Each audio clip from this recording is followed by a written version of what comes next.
Don't put this on the Facebook, you know.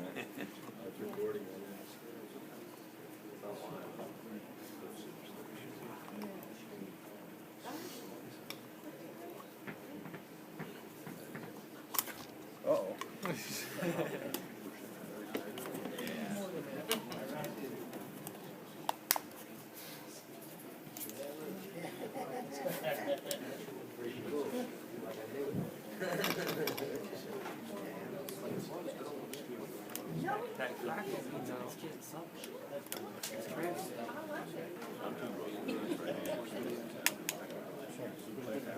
All right, show must go on. All right.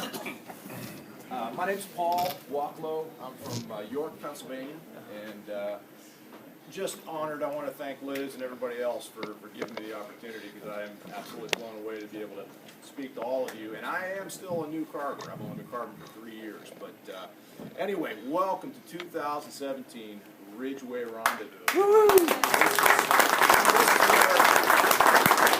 A lot of people out there in the carving world would like to be, but don't have the opportunity. So the fact that we're here talking loudly without a microphone, hey, maybe. That's good. Don't let that touch you. Why don't you give it to me? Do not let that touch you. This wire is. Should I just hold that thing? Put that right in front. All right, we're not touching. All right, I'm just going to hold it. Okay, so that's a little better. Won't have to yell. All right. The static coming from here. We planned this pretty hard. Yeah, we did. All right. So anyway, static here and here. Your mic rubbing on your shirt. Okay, I'm going to hold the mic and the unit. Hold the mic. No, just Imagine. I'm trying.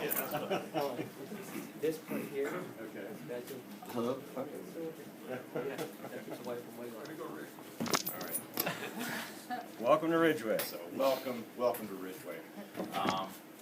As far as what I've done, it's been 3 years for me, and I can remember when I first came here in 2012. Before I really had carved much of anything, I had a real job. I was in corporate sales for 20 years, and I sat right back there and I listened to somebody talk about chainsaw carving for the first time in 2012. I was still learning how to run the saw. I had done very, very little. But that's what I want to talk to you about today, because in 3 years, I took a hobby to now a full-time carving gig. Since 2012, I played around with it for about a year and a half, and then I went full-time, and that's when all bets were off, man. It was full steam ahead, and just had the time of my life. I traveled all over the country. I just came back from Europe over the summer. It's been fantastic, and again, this is not my final form. I can see the transition. I can see where I'm headed, and I look at people like Danny Beach and Scott Down, all these tremendous carvers that are out there, and they're showing us how to do it. They're showing us what can be done with wood and a chainsaw. But I did want to ask, how many first-year carvers are in the room? How many guys are first year? First year. Fantastic. And a round of applause for you made a really good call coming here, and I know a lot of people have traveled a long, long way to get here. And I know the sacrifice that I made the first time I came here, because I had a real job, and I had to slice that time away to come here. And you made a good choice, because in the streets of Ridgeway, make sure you get out there. How many of you guys have a cell phone and a smartphone? Okay, you cannot take enough pictures while you're here. Take pictures. I make my notes on this as well. Again, coming from the corporate world, I used to make them on a piece of paper, but then that piece of paper could end up in my drawer, it could end up in my car. This I carry with me, so not only the phone can take photos, but I make my notes on this too. And I keep this, fairly close by. At 2 a.m., I can make a note. Hey, remember this, remember that. So, lots of photos, lots of notes, and those will follow you, and you'll be able to use those for future. Because that's important. The first year, I wish I would have taken more pictures and more notes. You'll find those very useful. So, got your first timers. Now, how many are seasoned full-time carvers? How many guys have been carving for more than 5 years? Why you guys are here listening to me, I have no idea. So, okay, that's all well. I'm glad you're here. What I'm gonna try to share with you are the elements that I've used in the 3 years since I went full-time, or even I'll share some of the earlier pieces as well, but how I took it from my driveway to a small local market, and then, you know, some $10,000, $15,000 commissions. Okay, how did I go about doing that? Okay, so there are a couple elements that we're going to talk about. When you walked in, image, my sign that's out front, my logo sign, my T-shirts, business cards. Image is important. People are very busy out there. So when you're set up, you have to realize people really don't have time to see you. So image, whether it's at your carving spot or business cards that you hand out, that's a critical part. So if you need somebody to model after, while you're up here, walk around and look at how people are set up. Look at the different setups that you guys have. I know before I got the trailer that I have now, a good buddy of mine, Jeff Postma, had his trailer set up really well, and I looked at that trailer and I thought, wow, that's a piece to the puzzle that allowed me to set up my trailer, because I looked at the way he had his saws lined up, I looked at the way he had different elements within the trailer built so that he could be on the road, travel to an on-site or travel to an event, and basically have his rolling shop. So that was a really helpful element. The business model that we have here, again, I come from corporate sales, so talking to groups, I'm usually able to talk to a large group without too much trouble, unless there's a really big audio problem that sometimes fouls you up. What we would used to do, we would, before you get up there, you picture everybody in their underwear, and somehow it calms your nerves. And I tried that with this group, and I still have an image of Jeff Postma in his underwear that I can't quite get past. And I love Jeff; he's a good guy. But yeah, take advantage of what you're going to see in the streets here. One of the questions you ask: what do you enjoy carving? I see the diversity. Initially when I started. Man, I remember the first 6 months, somebody asked me to do a flying monkey, 4.5 foot flying monkey, which I did. And my inner voice is like, are you out of your mind? You barely can make a bear. How are you going to make a flying monkey? But I did it, and now this is 4 years later. It still looks pretty good. She's thrilled with it, and that's another thing to remember. It's in the eye of the beholder. They want to have this thing. Step out of your comfort zone. Pushing ourselves out of our comfort zone is what we do all the time. So. Within reason, push yourself out of your comfort zone. But on the back side of that, carve what you love. If you love carving owls, if you love carving bears, take that bear and fine tune it. Do it over and over. And go to my website real quick. And go into bears, left. Okay, so. Bears, everybody's got a different bear. You've heard this before. You ask 20 carvers to carve you a bear. You're going to end up with 20 different bears. They're all going to have a different smile, a different face. This little guy in particular, I've continued to try to hone him in. That's not a Denny Beach bear. That's not a Jeff Postma. That's not a John Robinson bear. Every one of those is different. And there is a market. There is a customer out there that is going to love a John Robinson bear or a duck. This guy can do ducks like nobody I've seen, and it inspires me to see those, but I enjoy carving eagles, for example. Go back to the main page there, Ed. Well, there's some eagles up there. Okay, you go to the eagle section. I enjoy carving eagles. I'm carving an eagle right now. There's some on-site pieces. I like fine-tuning those. That's something that I would highly recommend in the early stages. Instead of really stepping into, oh wow, I think I'm going to try this, I'm going to try that. Now, if you're searching for your favorite piece or your signature piece, that's great. But I highly recommend finding one piece that you say, hey, I really enjoy carving this, and hone that. It's like a musical instrument. How many musicians do we have in here? Anybody playing guitar, piano, whatever? You have that one piece that you just work on it. You just grind away at that piece. And you might really be terrible at it initially, but it's repetition. You keep working at it, and then finally it's a piece that you're really, really happy with. I would recommend that. I would recommend that. And then that's the piece that you put out when you have your on-site carving when you're out in public. You take that piece, and that's kind of your Mickey Mouse. That's the one that people say, oh, that's the guy that does, you know, that piece. You want to pigeonhole yourself, of course, and you're always going to have those commissions coming to you to say, hey, can you do this, can you do that? And that keeps it very interesting. That's the beautiful part about what we do. The diversity is wonderful. So, anyway, finding that key piece and then honing that. Wow, that was horrible. I will not do that again. Knowing your client. Where are you carving? How many guys would say that they're rural based? You're out in the rural areas, okay? And then how many urban people do we have? Guys that and how you can differentiate that. If you can walk out of your house and pee in your front yard, you're rural. I can't do that. I will be arrested. But both of those scenarios have pros and cons, okay? So if you're rural, then you can carve at your own place. That's handy. But your money clients, your clients might not be close. So one of the things that I really will stress with you is location. Here in the real estate industry, it's location, location, location. So for us urban folks, you know, I'm suburban, I can do some detailing at my house, but I can't really carve there. Initially, I would do some small carvings there, but now I have to travel maybe 10 minutes to where I carve, which is a sawmill, which I highly recommend. How many guys will work or carve near or at a sawmill? Okay. That I'm telling you, don't take that lightly, because that is tremendous. I've got logs stacked to the moon. I've got heavy loaders that can. I say, hey, I need that log. Okay, he gets the loader. He grabs the log, brings it over. And the sawmills actually like to have you there, forming those relationships with those locations. It's a draw. It's a draw for them because it brings people. Hey, that's the sawmill guy. That's the guy that's doing those bears or whatever.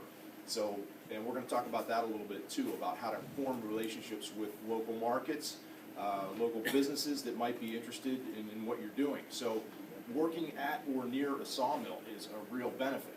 I carve at a mulch company that they have tree guys bringing in logs all the time. Yeah. It's a great place. I don't have to worry about noise. Don't take that lightly, because a lot of carvers that I've talked to struggle. They struggle to get wood, and that's a big deal. So don't take that lightly. That's a real event.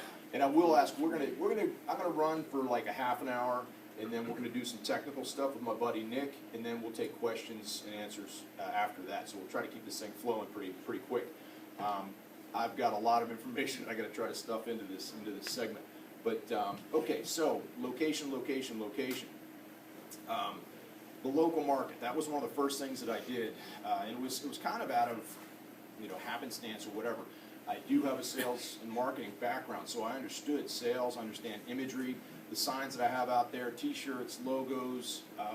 Denny Beach again, his truck with his logo on it. I said, hey, that guy's been doing it for a long time. He's got a nice big logo on his truck. But that has pluses and minuses. If you're crossing over state lines, that can be pricey. They'll hit you for taxes and so forth. Wouldn't recommend that actually, but it motivated me to do signage. Now you see my trailer, it's vanilla. I have nothing on it. I'm actually thinking about putting a biohazard on the side. I don't want people to know what's in that trailer. I want that thing to be vanilla. So that's one thing. But when I get on site, I'm hanging my banners. If you see my truck with the dog on the back, that is probably one of the most photographed dogs ever. People follow me off the highway to take a picture of Woody with his hat on the back of his truck. From a marketing standpoint, highly recommend putting a piece in the back of your truck. Anyway, location. If you can find a local market, like you said, a mulch company or a farmer's market, those are perfect because they have people traveling in, and then I guess I'll talk about this quickly here. Okay, so you've got a roadside carver. How many people would consider themselves roadside carvers where you actually set up on the side of the road carving? How many people are doing that at this point? Okay, a couple guys.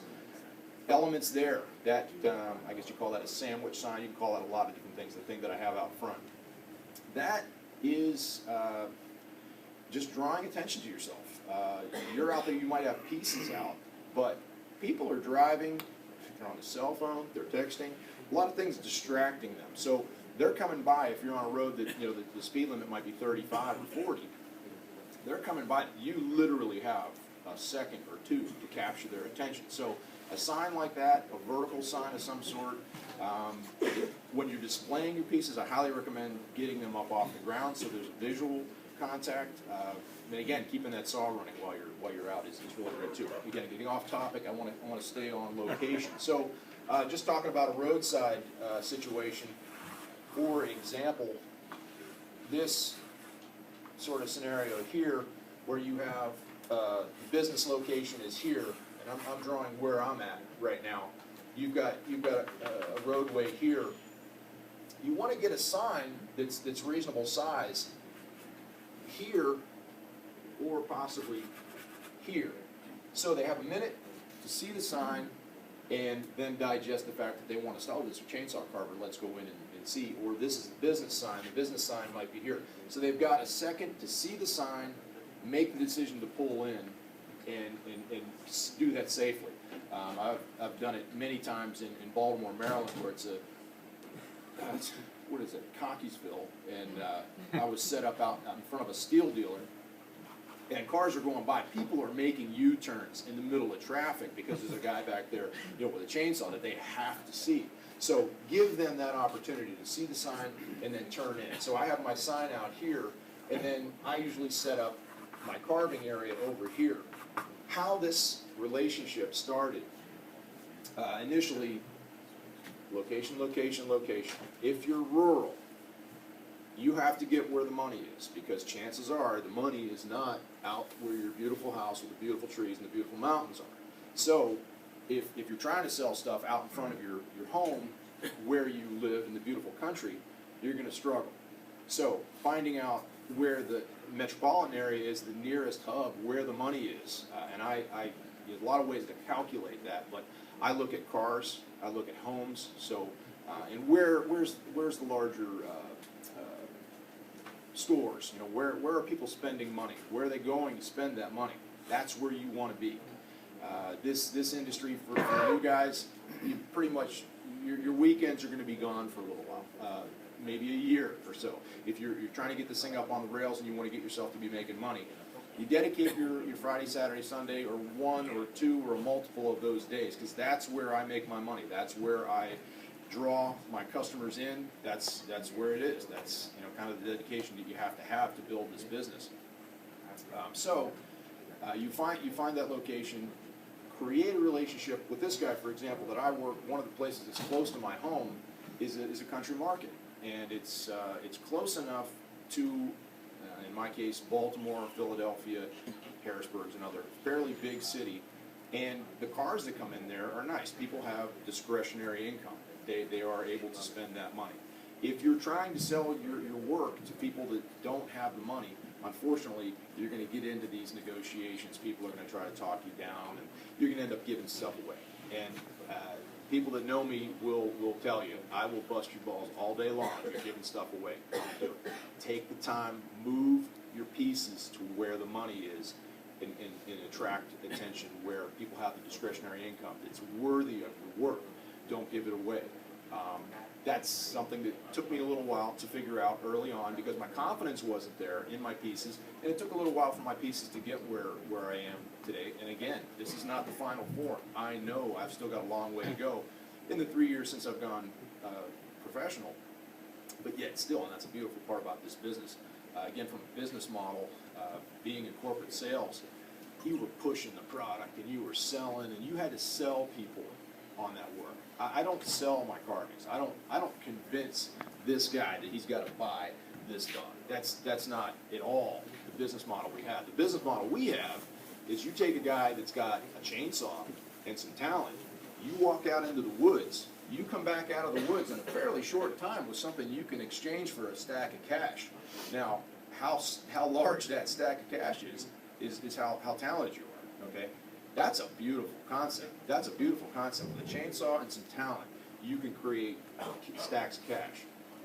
That's not real common in the business world. So you've got some investment to make, you know, for you new guys. You're gonna wanna get this bar, you're gonna wanna get a gouge, sanders, trailer is real helpful.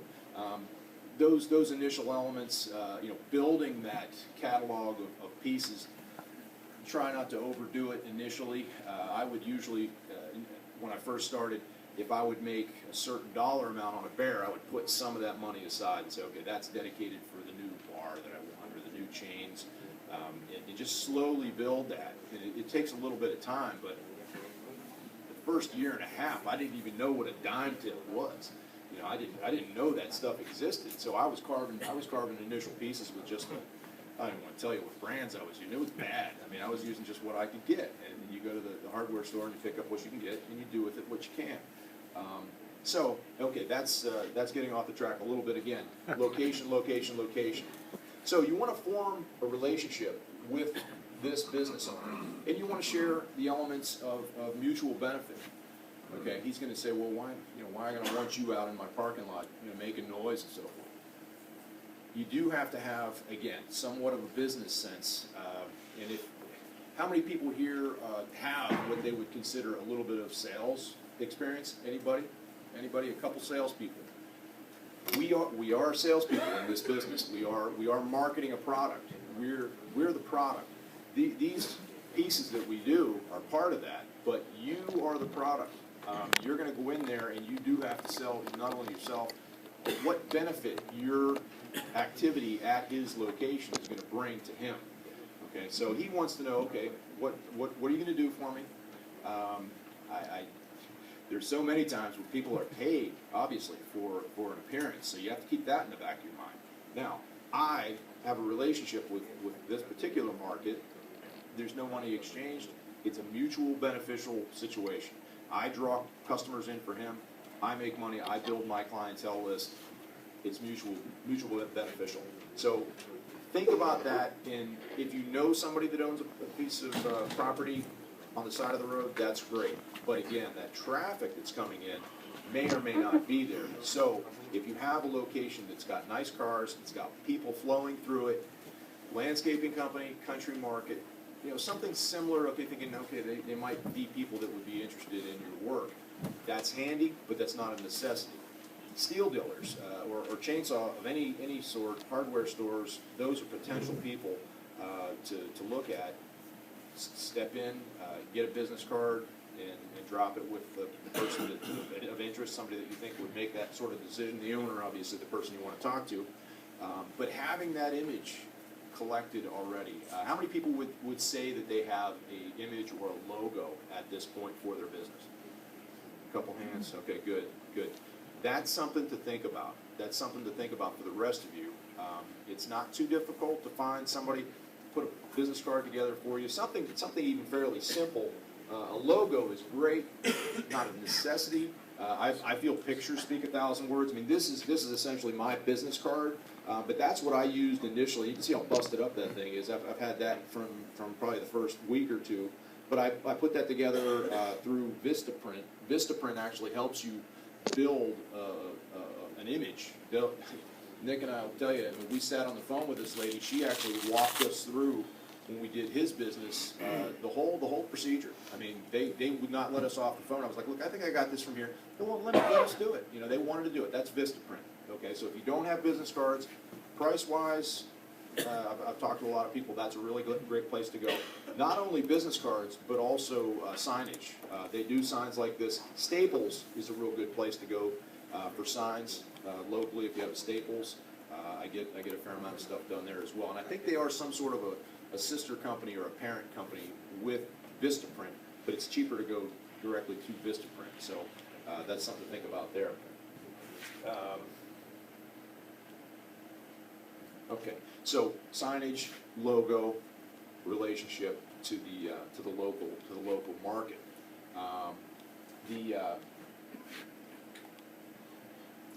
Well, bottom line is we want to make some money here. We want to get you guys to where you're actually comfortable.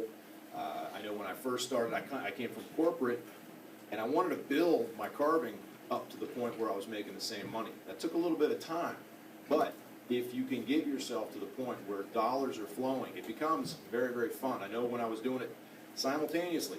Flying all over the country, coming home, you know, and then firing up the saw, and then getting involved with, you know, a commission or a piece that I had to create was difficult.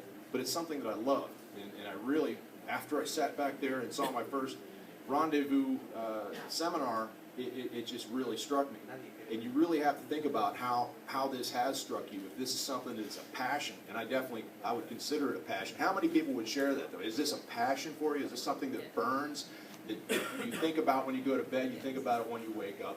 It's an obsession. And if you look at some of the most successful people in the world, they are almost, you could say, obsessed. And that's what they love to do. That's a good thing.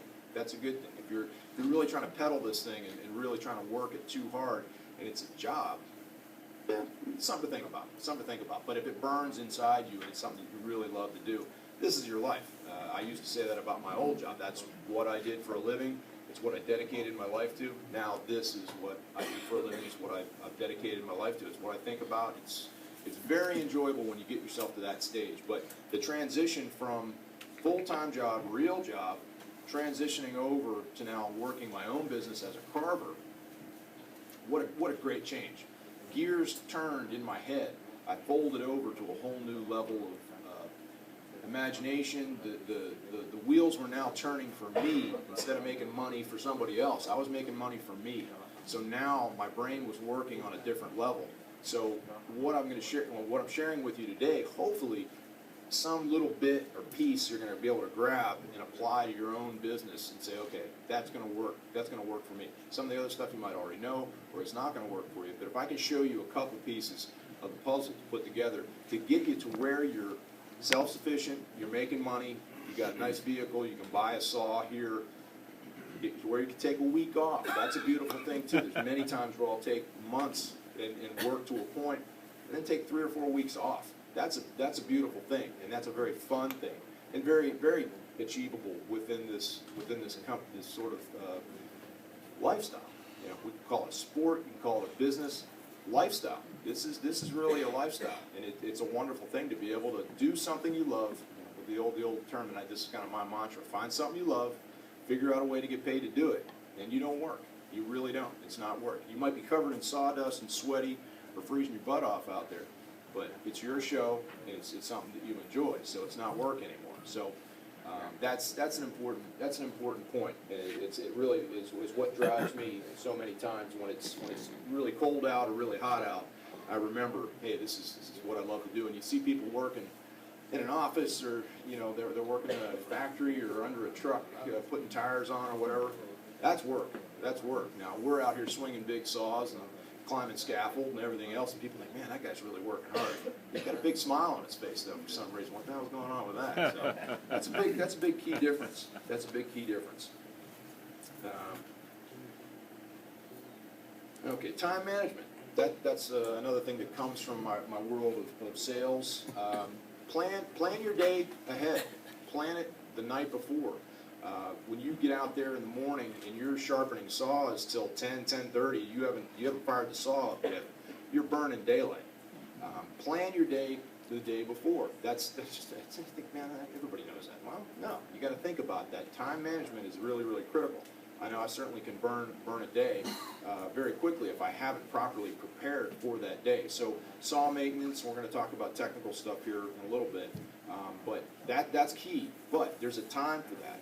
When it's game time, when it's time to carve, or when it's time to go and do your weekend shows, you have to make sure your day is planned out early, and that really does make little changes. You know, one of the adages from racing cars and motorcycles, the difference between podium finishes, first, second, third, and the differences for the rest of the field is huge, money-wise. The difference in prize money from first to second to third, and then fourth, fifth, sixth, is massive. It's massive. But the difference could be a couple fractions of a second.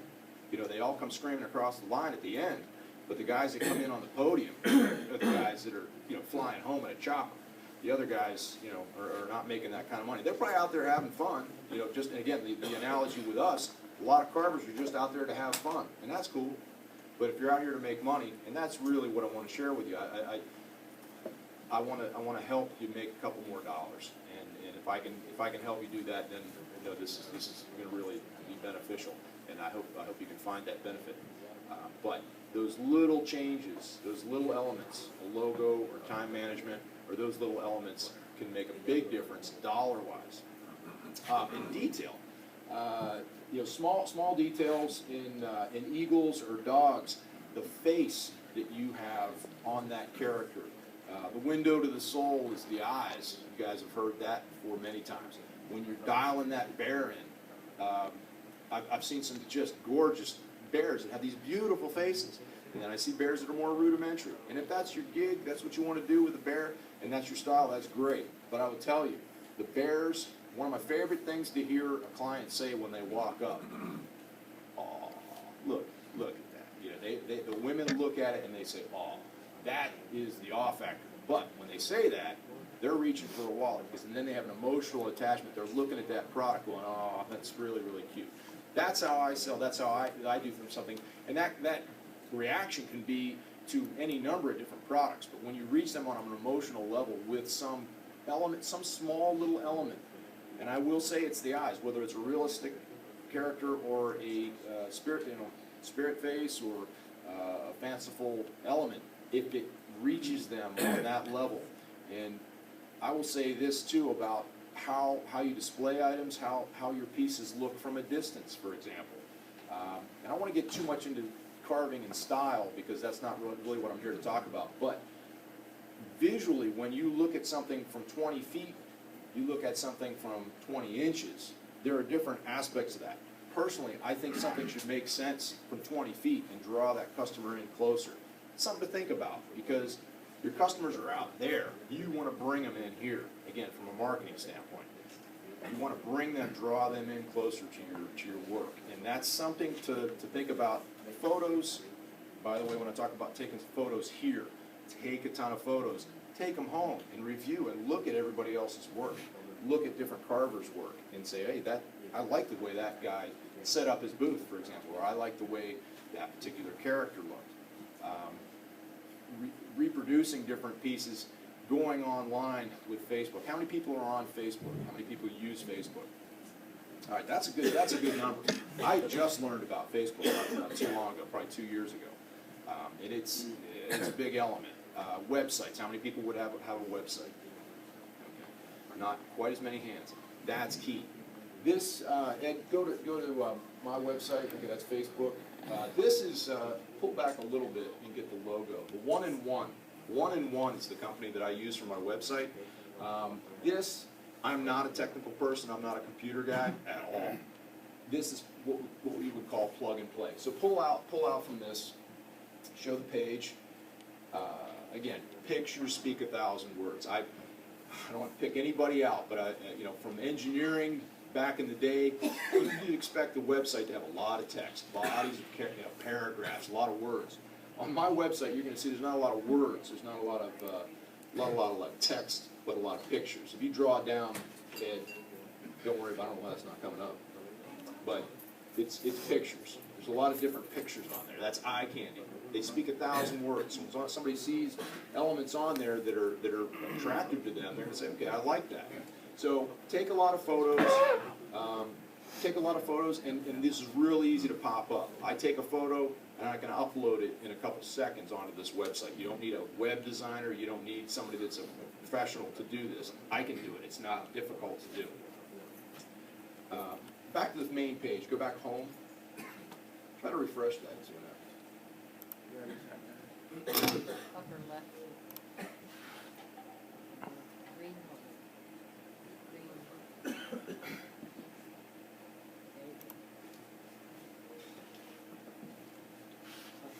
All right, just let's do another thing here. Let's scroll down a little bit. Get down to one of the videos. Okay, so I'm popping up images. Go down a little further, please. Go to the Eagle Bench. All right, this is another thing that I do. I highly recommend.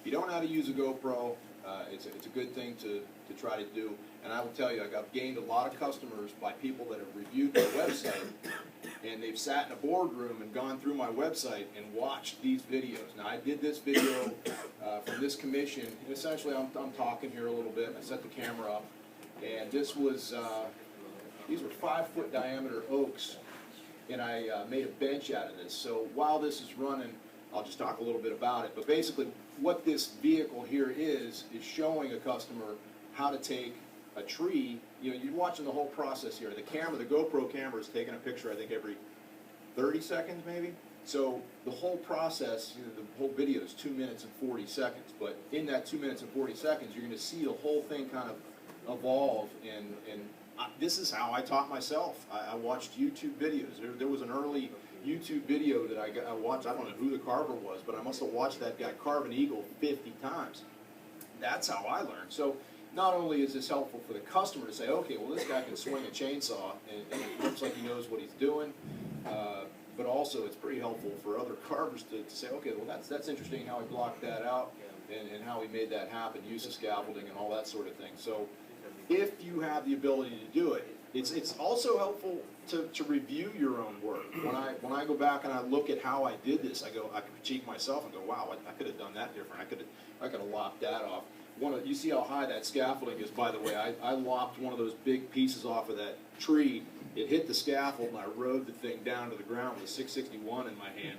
That didn't make the video because it happened that fast, because it's only taking a picture every 60 seconds, but I'm glad it didn't pick up with me laying on my back, you know. Yeah. So I didn't land on my back, though. I landed on my feet with it, and I had the sense to turn the saw off on the way down. Very exciting. But again, critiquing. On your feet. And I'll use that as a transition too. This is a dangerous sport. You have to take that into consideration. Every day you go out there to fire that saw up, you have to understand how important it is to be safe. You know, the safety pants with the mesh in them, or your chaps, glasses, eye protection, ear protection. I have to remind myself all the time to make sure all of those elements are in place. I see guys carving without glasses on, and I'm thinking, I've been hit in the eyes so hard where my glasses got knocked off. You know, it's just crazy. And we all know it can happen, and they kick back. All the elements of danger are there. But again, okay, so that's how that wraps up. And I've got pictures of that on the website too. But that video has given me additional business because, again, when people are assessing you, they're looking at a couple carvers, and if you have a website and the other guy doesn't, then he's a better carver than you. You know, you're going to get a look. You're going to get a look because you had some images or a video on your website. I am not the best carver out there, but I really tried to put the imagery out there to say, hey, the information you need to know about me as a carver is pictures speak 1,000 words. The proof is in the pudding. It's right here. I can't change this. I can't hide my skill. I can't hide anything behind these images because it's right there for God and the world to see. So, speaking of that, this is you'll see what the image is here. Very iconic image. This one is it's a piece that was really special to me. This was done at a church. Yeah, you'll see how this develops. But again, these are helpful. So get back on track there.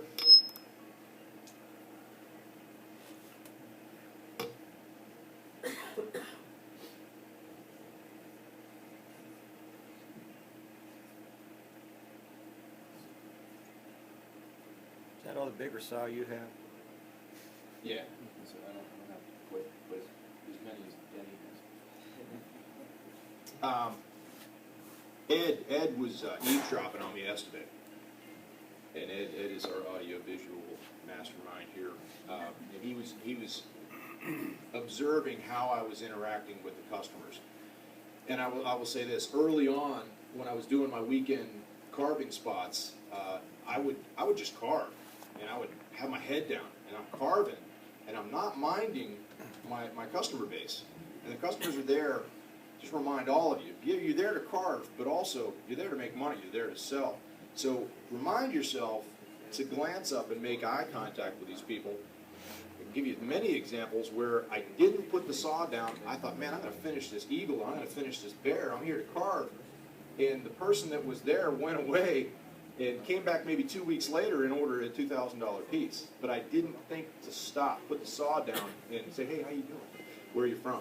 You know, ask those simple questions, interact with those people. They're there watching a guy with a chainsaw. Another reminder, we're doing stuff that normal people don't do. What do you find their attention span to be?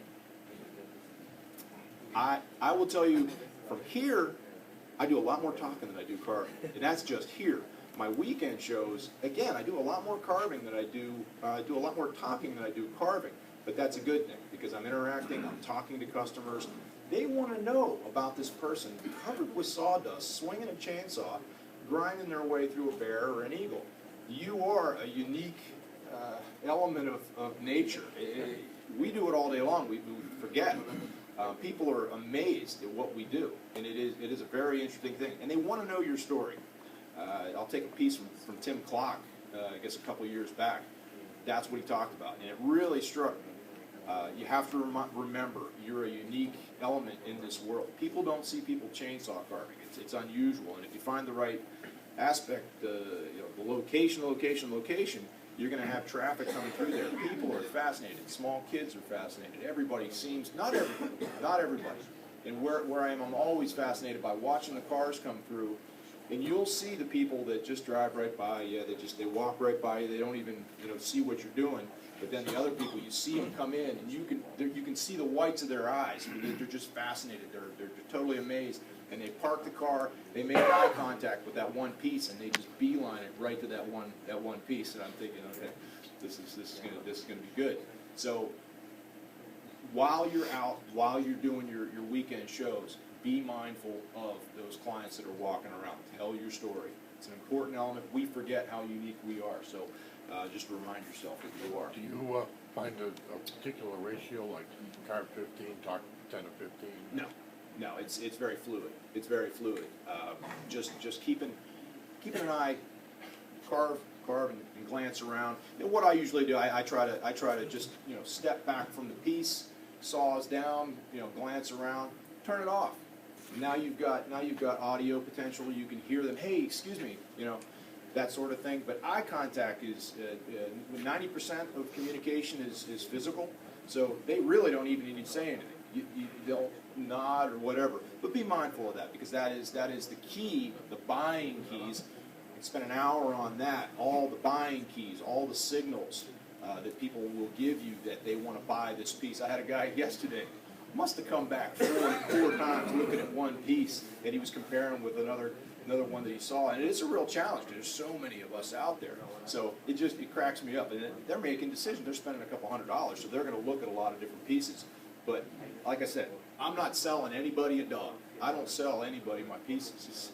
I tell them it's going to talk to you. That piece is going to tell you if it wants to go home with you. And it's that emotional response that people have with the pieces. It's a huge part of what I love about this business. I love seeing the emotional response people have with that piece, and that makes me work even harder to work on that face, to work on the eyes or whatever, because again, the difference in prize money from one that's pretty good to one that's really good.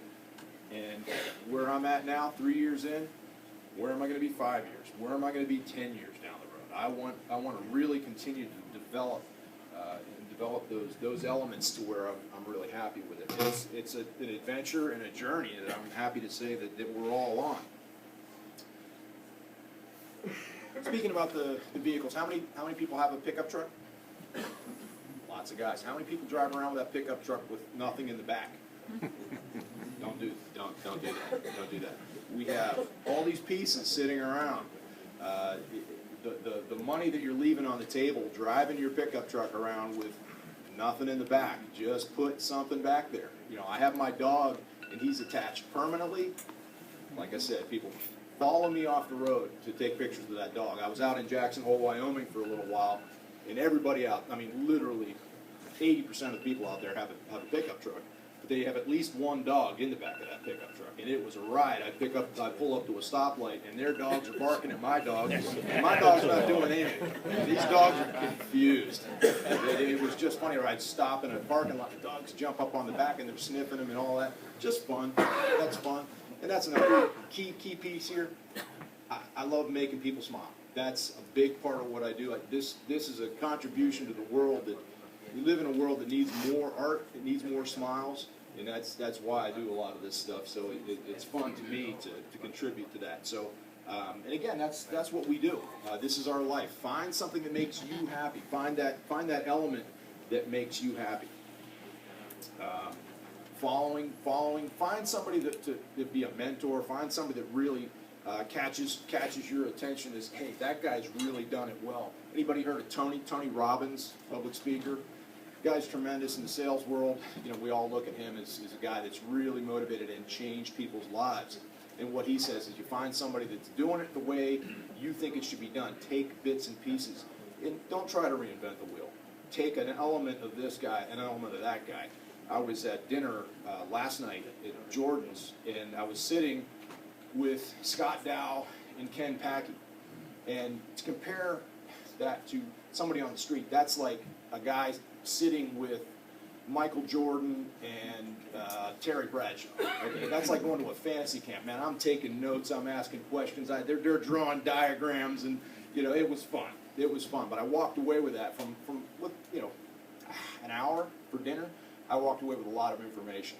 And again, for the new guys, don't have your head down so much carb the whole time you're here. The seminars are great, but also those streets, walk the streets, talk to other carvers. That was another thing that really impressed me when I first came up here the first time. The approachability and the amount of sharing that went on. It's just, don't waste that. You've traveled a long way to get here. Who is probably, we got guys from Argentina, who's traveled maybe the furthest? Who thinks they've traveled the furthest to get here? What kind of miles have we traveled? Australia? You know, England. I was having beer with a guy from England last night. Argentina. I mean, this is it, man. This is the largest chainsaw carving event in the world, Liz. Yeah, largest chainsaw carving event in the world, and you're able to enjoy it. So there's a lot of stuff out on the streets here to take advantage of. All right, so I'm gonna just about ready to wrap this up, and we'll take a couple technical questions. Gear. Sculptures in the back of your truck, very, very important.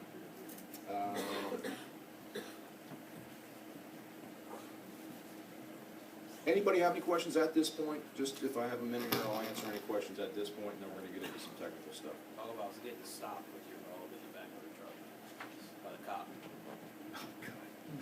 Yeah, well, he's talking about the importance of having the imagery and the dog in the back of the truck. I was coming back through, I was in Nebraska, coming through Nebraska. Yeah, you tell the story.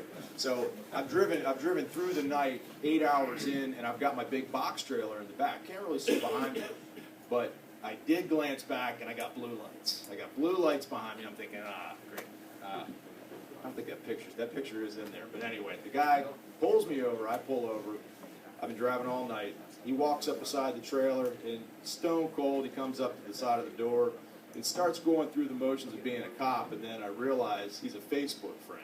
He recognized my truck and the dog in the back of it, and a big smile on his face. And there's a picture of it that got like 650 likes on Facebook, but it was funny. So it's a reminder of how we all communicate with each other and how we affect each other.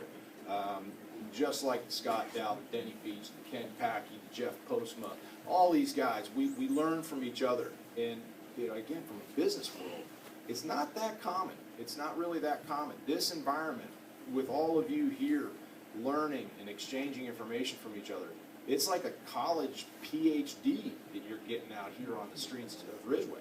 There is so much to learn in every conversation that you overhear. Go to the dinners, go to these different pieces that Liz has put together for all of us. The amount of work that they've put together, put this thing together, especially with the challenges with the weather coming, is huge. Yes. So, do you pay yourself a salary? How do you price, your piece? Like how many hours you put into it, the artistic side of it? Mm-hmm. How do you do that? Well, it's something that I built on. Initially, I wasn't charging the larger dollars that maybe I should have. Use this guy for example here. This is a commission piece that I did. My dogs initially were not to do Fido, to do somebody's dog. I don't take that lightly.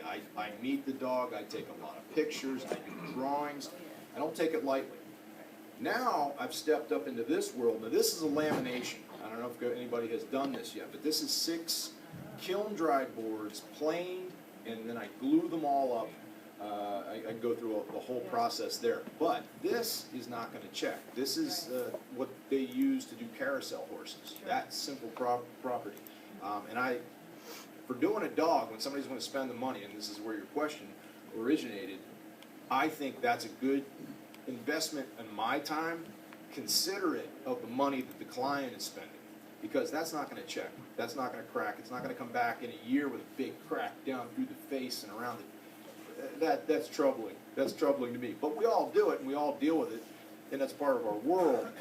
This is kind of where I'd like to head when I'm doing commission pieces that are people or pets. Pets, well, like you said, Woody on the back of my truck. Yeah, there's the. Did you find that? That's great. That's the glue up. Well, those are the raw boards. And then what I did, just to talk about that for a quick second, what I did is I drew, instead of trying to glue those up as big squares, what I did is I did a profile sketch of the dog, and I cut them out before I glued them up, close to that element. And that allowed me to get the clamps further, closer in. And if you come up afterwards, you can look at how tight the seams are on that. Denny, let me ask you, would you have used Type Bond 3 or would you have used Gorilla Glue? Probably Gorilla Glue, because I never heard of Type Bond. Yeah, but those are questions that I've asked, because I use Type Bond 3 because of a guy that's a master craftsman that is a mentor to me that builds, he has a piece in Buckingham Palace, and he's close to me. He swears by the Type Bond 3, which is waterproof, and a lot of other properties to it. So lots of different theories about how to skin a cat in this world of carving, but listen to other people's ideas. And oh, okay, this is a good one. I'm going to transition here. I don't have a hand, so Josh and Nick, bring this out. This is another marketing piece. This is Nick's business. He just started his chainsaw business, and this is what Nick has in the back of his truck now. You can actually pick that up and wield that son again. All right, so this is a plywood piece that we did, and this can stand vertically, but Nick actually mounts this in the back of his truck. You'll see it later. He actually has it in the truck up on a piece of wood. People take a look at this. When you're driving down the highway with an 8-foot chainsaw in the back of your truck, people know what's up. They know what business you're in. People might say, well, that's overboard. Well, I tell you, in our town back home, people know what's going on with Nick's chainsaw business. So this, again, visual, picture speak 1,000 words. Nobody's confused about what Helsel Chainsaw and Equipment Repair does. So stand up for a second. This is Nick. He's a gold certified steel tech. I'm not going to bring you up here. He's somebody that I met. How long have we known each other? Maybe 2 years? Yeah, somewhere around Then what really struck me, again, the personal element of people that we meet and interact with, our circles in this world. Nick knew my work in another dealership down in Baltimore, then he moved to another dealership, and I had a day, I think it was my 441 stopped oiling, and I don't know how to fix that kind of stuff. I brought it in, didn't know Nick, but Nick knew me, and he had that saw fixed and back to me within a couple hours, and I was just blown away because I thought, man, I'm not going to have that saw for a week. And then I got the call, and Nick's who took care of it. And then after that, we formed a relationship, and it was pretty cool. But Nick has put together the top 10 commonly overlooked chainsaw maintenance points because, again, that's what he does. He's a master mechanic. There's not many things I think would trip him up. Go ahead and walk through that, Ed. Just go to I would say that it's more based towards like beginners, first time users. Okay. More so than Okay, yeah, so what we're gonna see here are, beginner foibles, things that'll trip us up. So the owner's manual. How many of us have read the owner's manual? Okay, God bless you guys, okay. I haven't got through page 1. Okay, so a lot of people are looking over that. They're missing that. There's a lot of information. There was some German guys that spent a lot of time putting that together for us and our benefit. Page through that thing. Tells you how to set it up and operate, identifies basic owner and serviceable parts, gives critical specifications, and shows a basic tool list. But again, I haven't turned page 1, so, shame on me too, so I'm not going to hold it against you. Engine cooling, okay? Nobody likes to run hot. We've all been out in 105-degree weather up on the tree and sweat. Same thing is true for our saw. Lots of elements will heat that saw up, the fins and cylinder, flywheel. Clean the saws, guys. Tim Clock. Go back and watch Tim Clock's. If you haven't seen those videos, these are all archived, so if I've talked too fast and you missed anything, you'll be able to come back and enjoy this torture again later. But Tim Clock's is definitely worth watching. I know I've watched his seminar a couple times because he goes through so many elements that I was not aware of. So a clean saw is a happy saw. If it's running hot, you're just going to burn stuff up. So we don't talk about the ethanol here, but trying to find ethanol free is real important too. Drive sprocket and bearings. Recommended to replace a sprocket and bearing after 2 chain life cycles have been gone through. It's kind of common sense. Maybe some people would say, hey, that's not really worth it. Again, for new guys, an element that might be overlooked. Recommended to replace if the grooves in the sprocket get deeper than 0.5. Again, little pieces of information. What else we got? Fuel lines and rubber parts. Again, rubber parts with the ethanol. It's just eating us up. How many people are finding the ethanol free? Have you stepped into that? Anybody? That's real important. That's real important. Trick question: how many people are aware of the aviation fuel? Anybody running aviation fuel? I love aviation fuel. If you haven't tried that, it is tremendous. The vapors, the odor is gone. Again, with my racing experience, it reminds me of being at the track. That smell is just really nice. The saws are happier. You can look in at the cylinder. You can see it's clean. There's no carbon buildup. Runs a higher octane, a little bit of alcohol. But personally, I think it's a great way to go. Fuel lines, rubber parts, talking about the ethanol, but they can get hard and crack and get soft, spongy over time. Impulse hose and intake boot can get hard and crack over time. Inspect all rubber parts every 6 months. It's a good tip. It's a good tip. Just get in there and open that thing up. Tim talked about that. That's your front yard. Keep that thing to the front door to the porch. I forget how he termed it. Watch the video. You'll see what I'm talking about. But get that thing clean.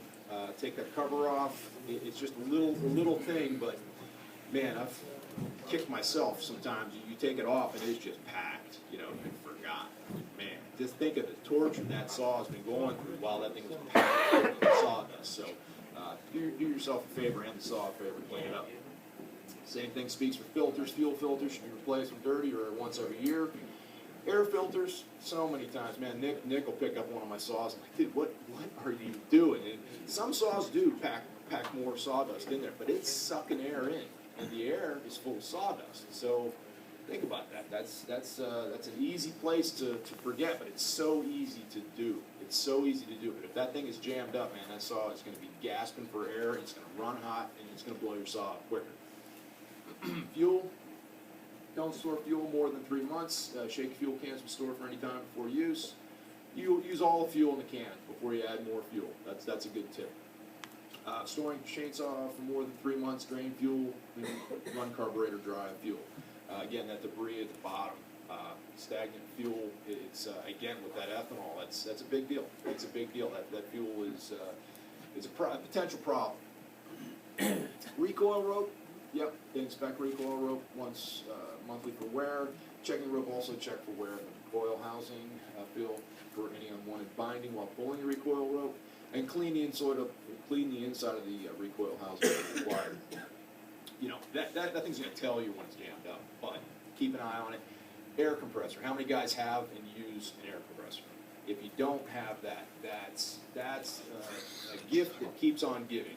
Invest in a small air compressor, and that's the easiest way to blow things out. It's so easy to remove debris. You can't get with a brush. You get in there with a brush, you're just making a mess. So air compressor is a really good investment early on. Again, just something to get you further down the road quicker. Spark screen. Well, a lot of us get rid of our spark screens, but if you still have one, exhaust carbon and muffler can build and restrict the exhaust flow. Again, that thing will jam up and you can't breathe. You can't breathe. You can't work. You can't breathe. Inspect the screen when lack of RPMs is noticed or when carbon buildup is noticed around the exhaust port. Propane torch and wire brush. That's how you get rid of it, or you can just get rid of it. But he's trained, he's a trained tech, so he's not gonna tell anybody. And neither am I. Bar and chain, big deal. Should be inspected before every use. Dull chains, add stress to the engine. If you're running a dull chain, if you're pushing that saw, now that's a dangerous saw. That's where people get hurt. That bar's gonna jump back at you if you're pushing. Bar should be dressed. Man, first 2 years, I did not know what that was. I did not know what that was. Boy, when I learned that, changed the world. So bar should be dressed when the edges of bar are rolling over or when grooves are seen at the top of bar rails. Flip your bar. These are very basic things, again, maybe a lot of you know, but if you don't, this will also be posted so you can review this later. So, chain brake, check. Chain brake before every use, helps protect using during kickback situations. Dangerous to use a chainsaw with a chain brake that's not working properly. So, yeah, I mean, I guess if you're on Facebook, occasionally guys will post the horror stories. And, initially you cringe when you see it, but I think it's important for us to see that. The respect for the chainsaw is one thing, but I tell you, the grinders, our big die grinders and our angle grinders will bite you. Will bite you. And early guys that are just starting out, that's a big deal. Being very, very mindful of the damage that thing can do. And again, with the posts that are out there, we've all seen it. And there we go. So, yes, sir. So my chains, I stop using, I set them down, come back a couple days later, and there's a big puddle of oil in it. But when they were new, they didn't do that. You got to go talk to Nick. Right here. Nick will help. Yeah, but that's good that you noticed that. There's an issue. You need to address that. Any other questions? Yes, sir. You'd recommend, you said it's 1-in-1, is the company? 1-in-1 is the web program. Cost me $9 a month, but has made me tens of thousands of dollars. Money well spent. Money well spent. And then Vistaprint is who I get my business cards for. This will be shared. I guess the link of my website will be on there. I'll have business cards up here if you want to get a business card. But that is on my website, so you can see that. Yes. I actually got invited to actually tour the steel facility in Stuttgart. So again, because of my website, I was going over to hike in the mountains, and I just sent them an email, and they knew who I was. They had seen my website, and I got invited to go there. But yeah, we spent some time in Switzerland and Germany and Italy. So yeah, I think we're good. Thank you very much.